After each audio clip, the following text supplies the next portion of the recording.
Welcome back to our discussion of Hamlet. Looks like there's a lot going on in Elsinore, from trouble in the royal family to threats of military invasion. But in Act 1, Scene 3, we learn about a second family, with difficulties of their own to manage. For more on that, let's go back to our reporter on the scene. Sarah? Welcome back, everyone. Act 1, Scene 3 takes place in the house of Polonius, an advisor to the new king. Right now, Polonius' son, Laertes, is getting ready to embark for France. Before he leaves, though, he's giving some brotherly advice to his younger sister, Ophelia, who, it turns out, has been the object of Prince Hamlet's ardent affections. Laertes is warning his sister to proceed cautiously with Hamlet. But she's smart, this Ophelia. She knows her brother has been playing the ladies in Paris and should practice what he preaches. Here's Polonius now. Sir, a quick word with your fans. I'm terribly sorry, miss, but my son's about to miss his boat. Oh, fear me not. Let's listen in. I stay too long. But here my father comes. A double blessing is a double grace. Occasion smiles upon a second leave. Yet here, Laertes, aboard for shame! The wind sits in the shoulder of your sail, and you are stayed for.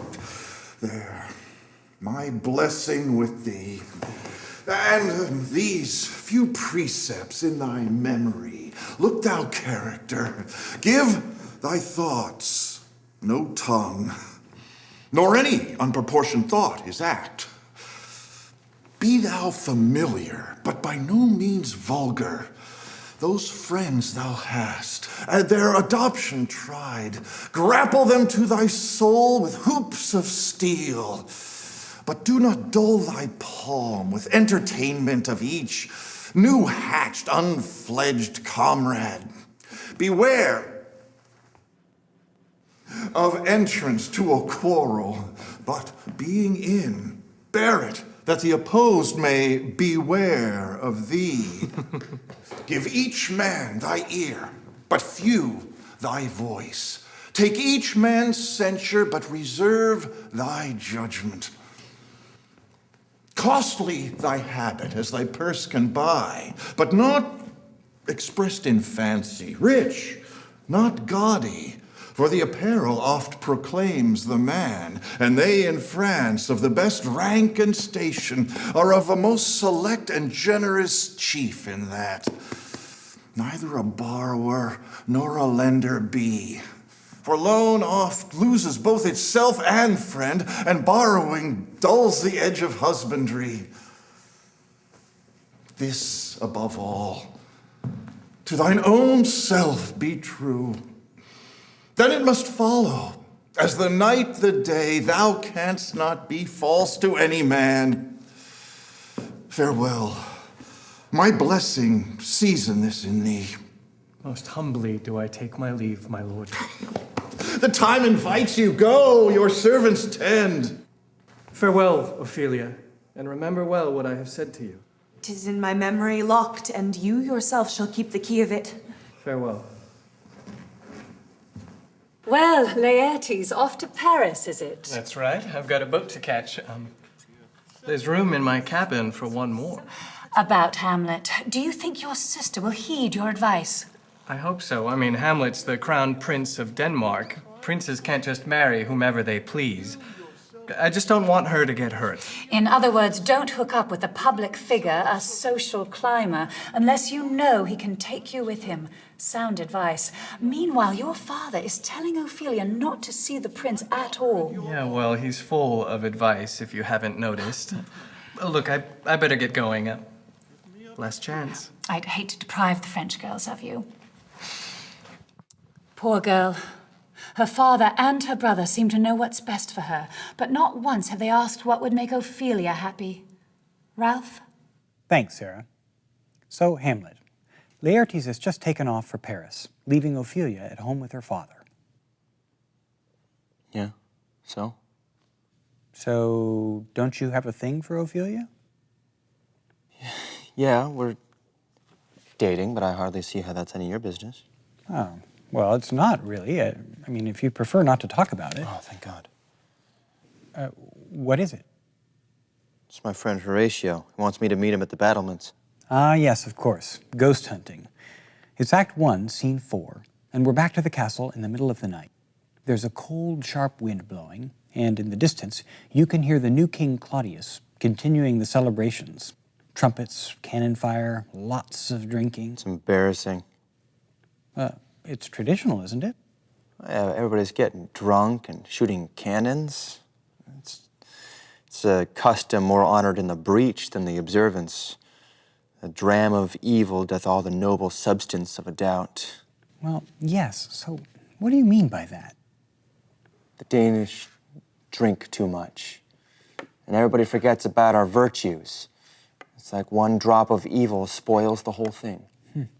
But it seems like you're talking about more than the Danish drinking habit here.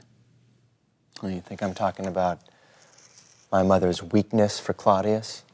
Or maybe you think I'm talking about myself and never mind. No, please, go on.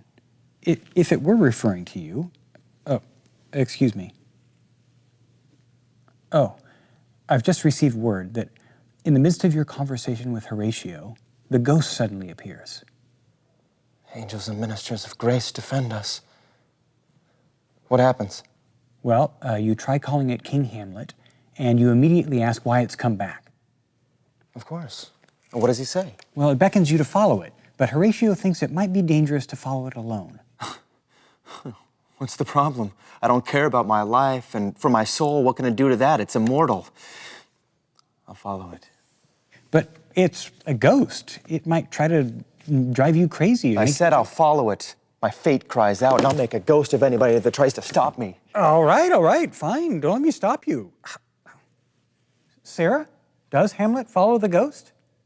Indeed he does, Ralph, and the excitement is palpable. Let's listen in.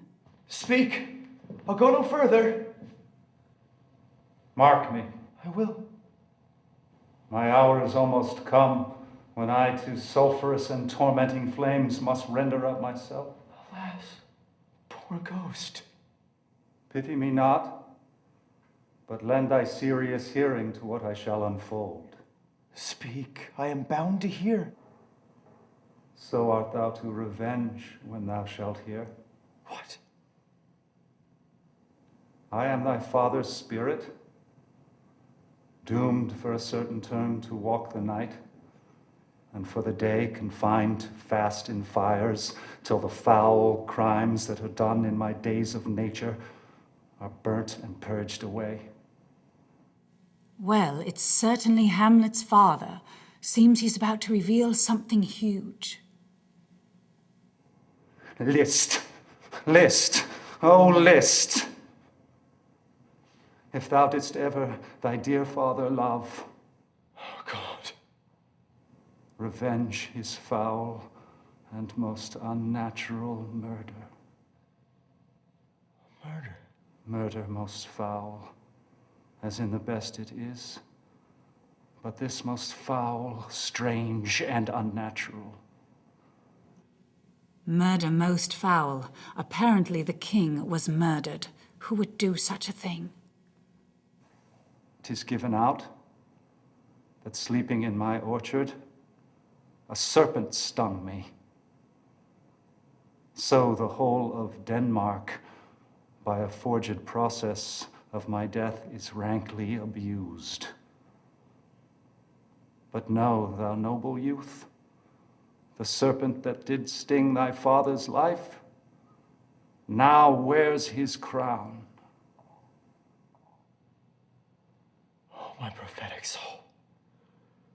Mine uncle. Aye, that incestuous, that adulterate beast, with witchcraft of wit, with traitorous gifts. Oh, wicked wit and gifts that have the power so to seduce, won to his lustful shame the will of my most seeming virtuous queen. Are you getting all of this, Ralph? Claudius killed his own brother and seduced the queen to get the throne. And it sounds like Hamlet suspected it all along. Soft, methinks I scent the morning air. Brief let me be. Sleeping within my orchard, my custom always of the afternoon. Thy uncle stole upon my secure hour with juice of cursed Hibona in a vial, and into the porches of my ear did pour the leprous distilment, whose effect has such an enmity to blood of man, that swift as quicksilver it courses through the natural gates and alleys of the body, and with a sudden vigor doth posset and curd like eager droppings into milk, the thin and wholesome blood. So did it mine. Cut off even in the The poor man, his life, his crown, his own wife, all taken from him in an All my instant. imperfections on my head. How horrible, most horrible. Let not thy royal bed of Denmark be a couch for luxury and damned incest. But howsoever thou pursues this act, taint not thy mind, nor let thy soul contrive against thy mother aught. Leave her to heaven.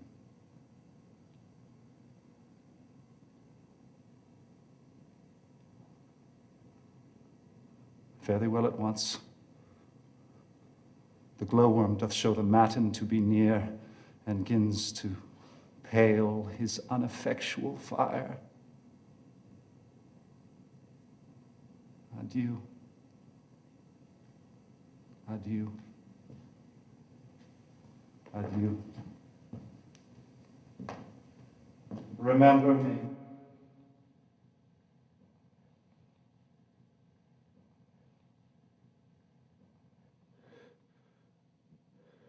Oh, all you host of heaven, or earth, what else? And shall I couple hell? Oh, fine. Hold my heart. And you, my sinews, grow not so instant old, but bear me stiffly up. Remember thee, I, thou ghost, while memory hold a seat in this distracted globe. Remember thee. Yea, from the table of my memory I'll wipe away all trivial fond records, all saws of books, all forms, all pressures past, the youth and observation copied there, and thy commandment all alone shall live within the book and volume of my brain, unmixed with baser matter. Yes, by heaven. Oh, most pernicious woman. Oh, villain, villain, smiling, damned villain. My tables. Meat it is. I set it down. The one may smile and be a villain. At least I'm sure it may be so in Denmark. So, uncle, there you are.